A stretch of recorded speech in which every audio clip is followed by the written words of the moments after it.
Well, hello everyone. Welcome to this month's broadcast or briefing on our monthly employment and business analysis. Thank you for taking some time to join me here. We're only going to spend at most a half hour on this. Might get done, excuse me, a little bit earlier than that. So I hope you can stay for the whole thing. There will be a replay available right here on the site if you can't make it the whole thing. This month, April, as you know, we do this every month when we have a briefing of our employment and business analysis. A lot of this comes from the Bureau of Labor and Statistics, but also a lot of it comes from articles, surveys, and just information that's out there. We kind of pull it all together for you so that you've got the information you need to make strategic business decisions about what's happening in the economy, especially with what's happening in the labor market. And in today's podcast, I'm going to talk about three very distinct things that are part of the analysis, because the analysis is 12 pages long. You can get this whole analysis by using the box at below the broadcast here. But we're going to talk about three things. The first thing we're going to talk about today is employee distrust and just how pervasive this is in organizations today.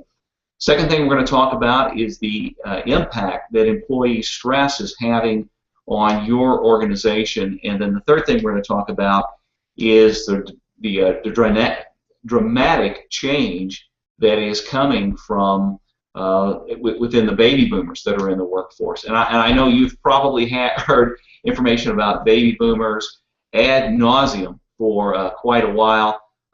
It's not old news, believe me. There are some dramatic changes coming on the horizon that you need to be aware of with respect to the boomers, which still represent the largest segment of the workforce in today's economy. And we'll talk specifically a little bit about how this impacts our industry, our shared industry, which is healthcare. All this, again, is part of the broader analysis that we put together for you each month. You can get that you can download it just by using the box that's below this broadcast. You'll get the full 12-page report with this information as well as much other pieces of information in there. And I also want to mention that what I'm going to talk about here today is strategic in nature. It's not tactical. And even though we're all in the healthcare industry, it would be almost impossible for me to provide really tactical information or counseling as it relates to your individual situation. But I have made provisions for that. If you'll just click the box below that says "Have Richard contact me," I believe that's what it says, then I'll know that you want some information about some tactical steps that you can use related to what we're talking about here today. All right, so let's talk about first employee distrust and just how pervasive this is in the marketplace today. And I think this was very surprising to me to learn, although I get hints of it when I'm talking to candidates in search projects for our clients. I do get some hints of it.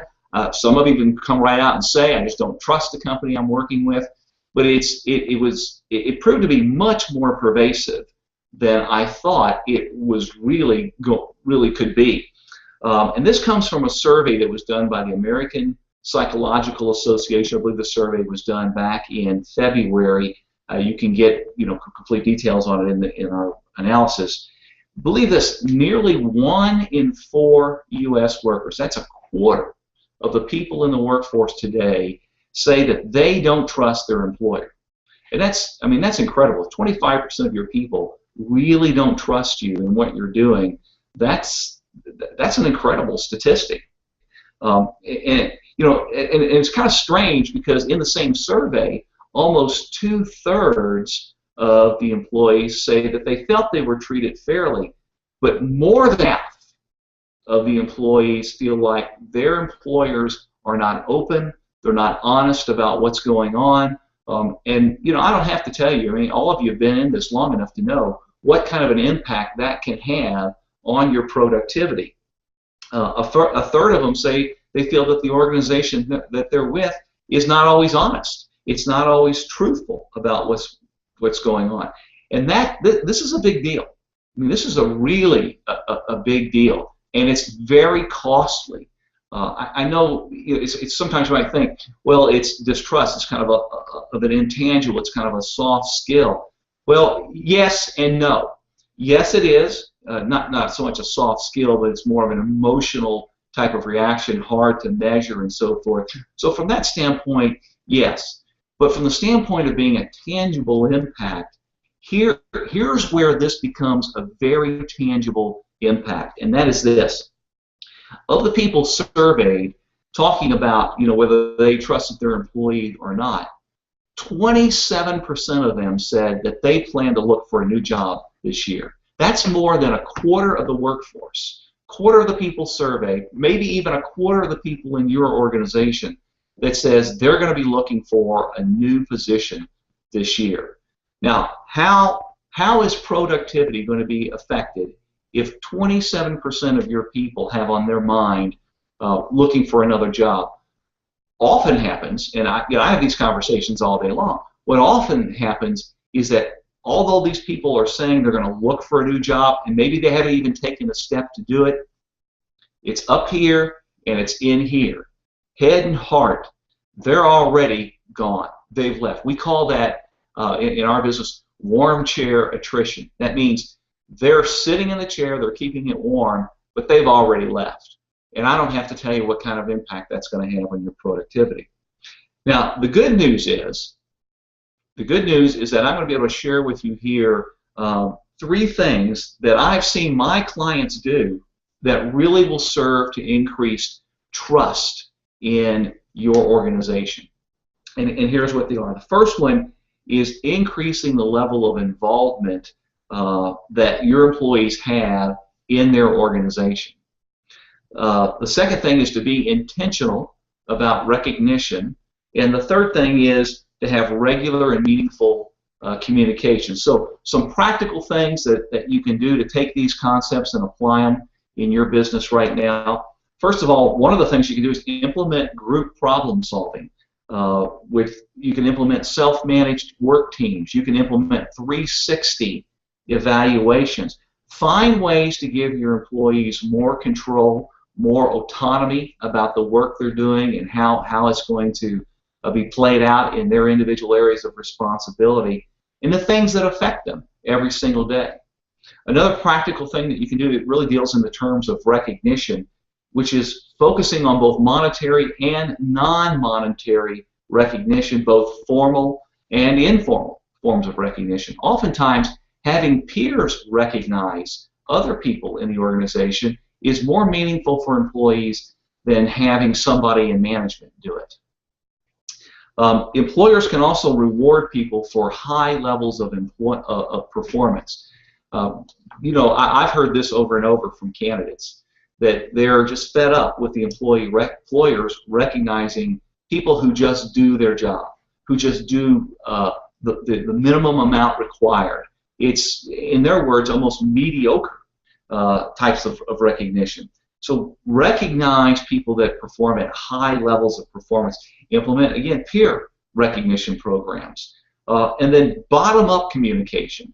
Hearing what is going on, hearing from the people that are in, so to speak, the trenches, bottoming up that communication to the upper levels of management probably has more impact in creating trust, and in the openness of doing that has more impact in creating trust in your employees than all of the top-level down management information that could go on.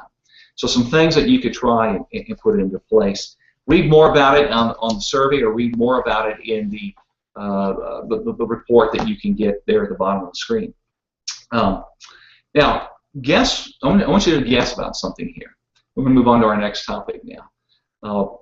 Guess what 42% of the people who left their jobs in the past year said the number one reason was why. Why did they leave their job? What did 42% of the people say? Well, if you were listening at the beginning, you probably know. It was stress. Stress, workplace stress, is the factor cited for 42% of the people saying that was a reason, one of the reasons why they were leaving their job. Another 35% of the people in this survey said that they were considering changing their jobs because of workplace stress. Now, we all know every job is going to have stress. There's just no way around it. I mean, it's life. Life has stress. But it's when stress becomes unmanageable.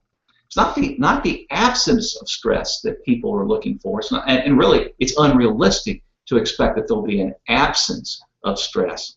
But it's when the stress becomes unmanageable. That's when the problems start to happen. And it's not just problems with productivity. There are other issues associated with stress that are going to, in fact, impact your business. There is several hidden costs that, not just in productivity, but there's hidden costs in the effect this has on morale. There's hidden costs in the effects this has on your health issues, your employee health issues. That's a big factor that has to be taken into account. In our culture, our American culture, I think that we're supposed to take stress. I think it's expected that employees are just going to take stress. We're going to suck it up. We're going to buckle down, grab the bootstraps, and pull it up. That's part of it. And admitting, for someone to admit that stress on the job has become unmanageable, we'll hear a lot of people talk about it. Oh, I've got a stressful job, or well, the stress is really on me. Right now we're dealing with a big project. You'll hear those kinds of conversations. But for someone to really step up and say, I'm overloaded, I've got too much stress, it's just unmanageable, all too often that is perceived as a weakness or some character flaw in that individual. I'm not saying that's right. I'm just saying that's the perception. It's the perception of the individual who maybe is in a situation where stress is unmanageable, and it's often the perception of the people who hear that or their superiors. So that means for many employees, admitting that their stress is unmanageable will make them look like they're less capable in their job. Will make them look like they're less adequate to do their job. And if that's the case, they're not going to tell you about it. So, while employees, while managing employee stress is not something I think you necessarily have to really be caught up in right now, and while employers can't become, the stress police by any stretch of the imagination, I'm going to give you 5 things that you can do to help manage the stress. One big thing is to make it okay in your organization, make it part of your organizational culture that if stress becomes unmanageable, it's all right to admit that. It's all right to seek some guidance and some help to make it more manageable. But let me give you, I said 5 things. Let me give you at least 3 so we can stay within our time frame here. First thing that you can do is that you can make sure people know in your organization that it's okay to take a break sometimes. Not a vacation, but a break. If they're pounding away at their desk and it's just been hours on end, it's okay to step away for a few minutes. And it's as simple as that seems. I've heard this over and over. Many employees feel like they just can't step away through the day. They couldn't move from their desk. It wouldn't be okay for them to do that. Even companies that have policies that say you're allowed to take a break, 15 minutes in the morning, 15 minutes in the afternoon, whatever it might be, a lot of employees aren't going to do that. They're going to eat lunch at their desk. They're going to power through. That's a personal choice for many, no question.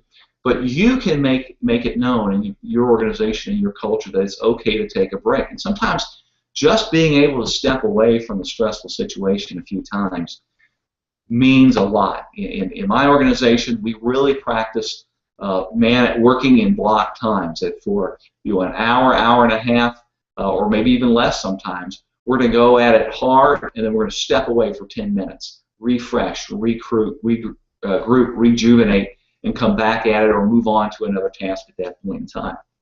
Another thing you can do, and I've already talked about this earlier, is that you can encourage regular communication from the bottom up. Let me take a quick drink of water here. I've been doing a lot of talking, it doesn't mean that you have to act on every valid idea or every idea that comes up. It doesn't mean you have to validate every idea that comes up from the bottom. But just letting your team know, letting your employees know up front that it's your culture to be open to hearing ideas, to hearing suggestions, and yes, hearing even complaints, and that those things are going to be taken seriously. Doesn't mean they're going to be solved. Doesn't mean they're going to be acted upon. Doesn't mean they're even going to be validated. But that the fact that somebody is bubbling up to the senior levels of management, some idea, some complaint, some issue, that's going to be listened to and taken seriously, you think you'd be surprised at the dramatic impact that can have on employee stress, not to mention employee morale. Last thing I want to talk to you about is don't overextend your team. And I know everybody, particularly with the group of companies that we work with, very entrepreneurial in nature. Nobody wants to miss out on an opportunity. If a client says, "Hey, we want to do this project," the answer is almost always yes in a highly entrepreneurial organization, or really any small business type of organization. The idea is almost always yes, and to say no sometimes is okay. And I know it can sound like you're going to miss out on an opportunity. No business wants to miss out on an opportunity. But sometimes you need to say no for this reason.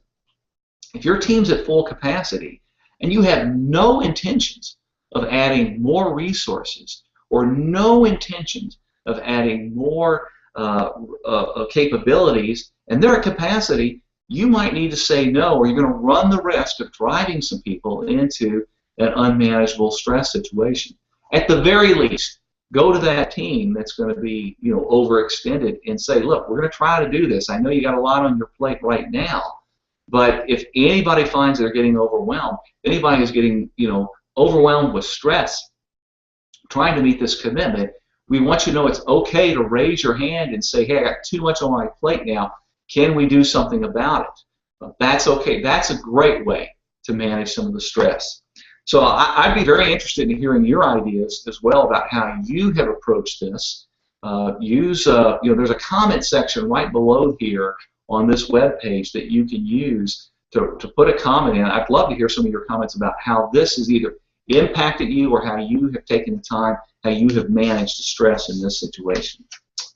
Okay, so again, man, doing a lot of talking here, that's for sure. Last thing I want to talk about, and that I want to brief you about, is how difficult it is going to continue to be to find qualified people. If you're not already feeling this, frankly, you're not looking. And I'm hearing this across the board from companies that they're just not finding enough of the right people. Unemployment in the United States at the end of April was at 6.7%. That's way down from where it was this time a year ago.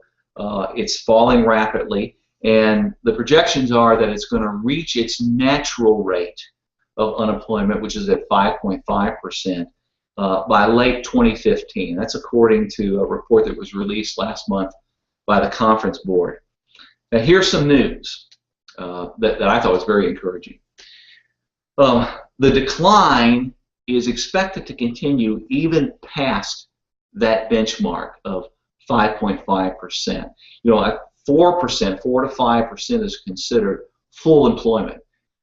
The projection is that the employment rate is going to continue to drop even past that over the next 10 to 15 years. Could even get down to 3.8%, which is the lowest rate recorded since the 1960s. And again, this is from the report from the Conference Board. Now, that is a dramatic turnaround, and we are talking, 15 to 30 years from, 15 to 20 years from now. But the rate's going to continue to go down during this time frame. Now, why is this going to happen?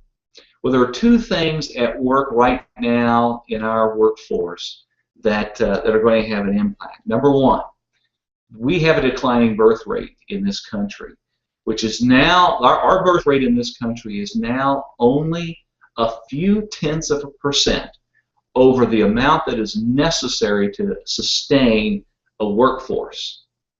So think about that. There are going to be actually fewer people over the next 15, 20, 30 years to even go into the workforce. They just don't exist. They're not, because of one reason, because of the declining birth rate in our country. The second reason, and this is one that we're going to spend a little time on here in this briefing, is that nearly all of the baby boomers will be out of the job market by the year 2030. Now, look, I'm on the tail end of the baby boomers. I think I was born in the last year of the generation that's considered the baby boomers. And I can guarantee you I'm going to be out of the market well before 2030. Many of my peers in the same situation. So we have a workforce now. We have the unemployment rate that's declining. We have a declining birth rate, which means fewer people in our country available to join the workforce, and the biggest segment in the workforce, the baby boomer generation, is going to be completely out of the workforce by the year 2030. Now, the impact of this is going to be interconnected across, all industries, including ours, the healthcare industry. We're already seeing that impact. We've been talking about it for years. The doctor shortage, the nursing shortage, just to name a few. But here's what's going to happen. As the working age population, as that expansion begins to slow and start to contract, job growth will be acting at the same time. So as the expansion of the employment force is contracting, job growth will be expanding. What does that mean? That means an extreme tightening of the labor market, of people that are available. And what that's going to do, the old issue of supply and demand, it's going to drive wages higher. Now, while that's great news for workers, it can be a disastrous news for company growth, for company competitiveness. So think about that now. Labor force contracting, job growth expanding, wages rising, and what impact is that going to have on your organization? Now, there's some other findings in this report that go right along with this I thought were fascinating. One is that most of the millions of people who left the workforce in the recession are unlikely to return. Many are now retired or disabled, while the concept of skill erosion has set in, have made others really uncompetitive in the eyes of employers. I'm seeing this every day. People with great competency, but it's all dated, and I'm not finding many companies that want to deal with those people. So, this is what's really called the unofficial employment rate, which is a more accurate measure of what's going on in the marketplace. This is discussed in detail in our monthly analysis. Another thing we're going to be aware of, since 2009, unemployment decline has outpaced previous recoveries, even as the GDP has, the growth in the GDP has lagged. So meanwhile, wage growth, the voluntary quit rate, and employers, difficulty in filling positions, all of this stuff is trending up, suggesting that there is the transition to labor shortage is already happening right now. Right now, not 15 years from now. Right now, this transition of labor shortage is already happening. That trend is already beginning to manifest itself in the workplace. And as baby boomer retirements mount, wage pressure will form a growing constraint on corporate profits. That means corporate growth is going to be constrained, corporate competitiveness is going to be constrained, companies are going to have to raise prices, reduce costs, all that's going to be happening. And finally, immigration and productivity are really open factors in general. The surge above trend growth for either could offset some of this demographic pressure that we've got going on, just really too early to tell. So, the real question is, how does your business prepare?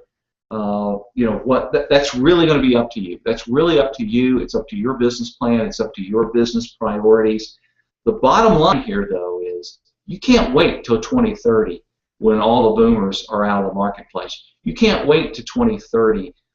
You can't wait to 2010 or 2030 when all of this workforce compression starts, wage expansion begins. I mean, the bottom line is you can't wait till 2030 to figure this out.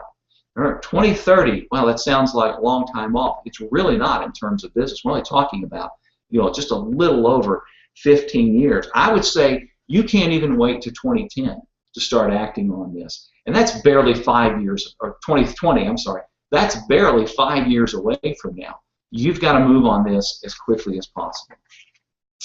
Well, that's all. We're almost out of time here. That's all I've got time to go through. I wanted you to kind of get these high-level briefings on what's in the report. Now, if you'd like to get the full April employment and business analysis, again, just use this form below. You'll get an email right back that will give you the link to download the full analysis. Also, I'd really genuinely would like to see your comments about today's broadcast, your thoughts, any ideas that you have. You can put your comments in the box at the bottom of this page as well. Thanks for spending some time here with me. I appreciate it. We've had great feedback on these broadcasts. Use this information in a very strategic way. If you need some help with the tactical applications, use the form below. It's right down there. Use it. Let me give you a call, and we'll talk to you about how we might be able to help you with it. Thanks again. I'm Richard Yaden, President and CEO of the MMS Group, and we hope to talk to you soon.